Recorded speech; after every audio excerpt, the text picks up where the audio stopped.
आज दुनिया भर में विश्व रेडियो दिवस मनाया जा रहा है। इस साल की रेडियो डे का थीम है रेडियो सूचना देने, मनोरंजन करने और शिक्षित करने वाली एक सदी।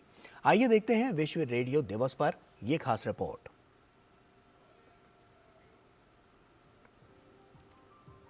रेडियो केवल संचार करने का माध्यम नहीं है, बल्कि ये रंगमंच है जहां हम मन के भावों का संचार कर सकते हैं, मधुर संगीत से अपने कानों को मंत्रमुग्ध कर सकते हैं और भावनाओं को अभिव्यक्त कर सकते हैं। हर साल 13 फरवरी को विश्व रेडियो दिवस के रूप में मनाया जाता है। ये दिन उस शक्तिशाली माध्यम का उत्सव है जो कि एक सदी से भी अधिक समय से लोगों को सूचित, मनोरंजित और शिक्षित करने का काम कर रहा है। संयुक्त राष्ट्र महासभा द्वारा सूचना, मनोरंजन और शिक्षा के स्रोत के रूप में 14 जनवरी 2013 को विश्व रेडियो दिवस के प्रस्ताव को अपनाया गया। उत्तरी गाजा पट्टी में हमास की सुरंग को नेस्तनाबूद करने के बाद इजरायली सैनिकों का समूह अपने साथ एक अनोखी किट साथ लेकर गए। इस किट में कोई विस्फोटक या रोबोट या कोई आधुनिक पिस्तौल नहीं शामिल थी, बल्कि उनके पास पुरानी शैली से चलने वाले ट्रांजिस्टर रेडियो था। इजराइल ने हाल में ही अपने आर्मी रेडियो को उद्योग मानक FM से AM चैनलों में बदला था। AM की अधिक रेंज का मतलब है कि आपातकालीन अपडेट्स को बम आश्रयों में मौजूद नागरिकों को सुनने में आसानी होगी। इस घटना से समझ सकते हैं कि रेडियो की पहुंच वहां तक है जहां पर आधुनिक उपकरण फेल हो जाते हैं। जब आप सुदूर उत्तर या सुदूर दक्षिण में बम से बचने वाले सुरक्षित कमरों में होते हैं, तब आप FM की तुलना में AM की तरंगों को आसानी से सुन सकते हैं। इतना ही नहीं, जब आप गाजा में हों या सीमा के सुदूर स्थानों पर हों, तब आप AM तरंगों को बेहतर सुन सकते हैं। रेडियो की शक्तियों का उपयोग कई संघर्ष की स्थितियों में किया गया है।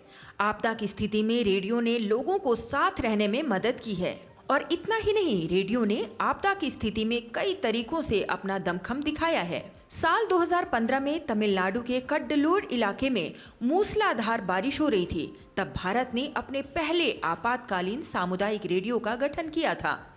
प्रधानमंत्री नरेंद्र मोदी हर महीने के आखिरी रविवार को मन की बात कार्यक्रम में आकाशवाणी के माध्यम से राष्ट्र को संबोधित करते हैं।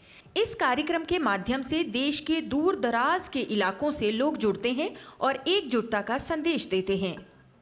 रेडियो का इतिहास एक सदी से भी पुराना है। 1950 के दशक तक रेडियो और प्रसारण करने के तरीके दुनिया भर में आम चीज बन गए थे।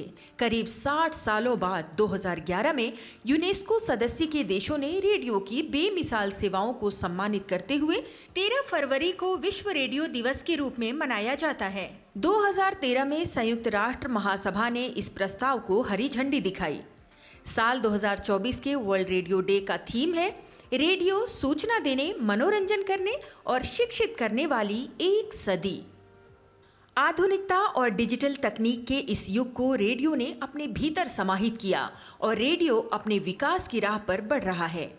ऑनलाइन स्ट्रीमिंग, पॉडकास्ट और इंटरनेट रेडियो ने पारंपरिक रेडियो स्टेशनों की पहुंच को पंख दिए हैं, जिससे श्रोताओं को इंटरनेट कनेक्शन के साथ कहीं से भी रेडियो सुनने की सुविधा मिलती है। विश्व रेडियो दिवस पर हम जश्न मनाते हैं रेडियो पर प्रसारित आवाजों और दृष्टिकोणों की विविधताओं का। सामुदायिक रेडियो स्टेशन जो कि स्थानीय लोगों की आवाज को दमखम देते हैं, वहीं राष्ट्रीय प्रसारण भी रेडियो करता है। इससे बढ़ावा मिलता है विश्व भर की संस्कृतियों के बीच संवाद को। रेडियो मंच है समझ, सहिष्णुता और सम्मान को बढ़ाने का। रेडियो जश्न है हमारी यादों और भविष्य में आने वाली संभावनाओं का। तन्वी तनेजा के साथ ब्यूरो रिपोर्ट, DD न्यूज़।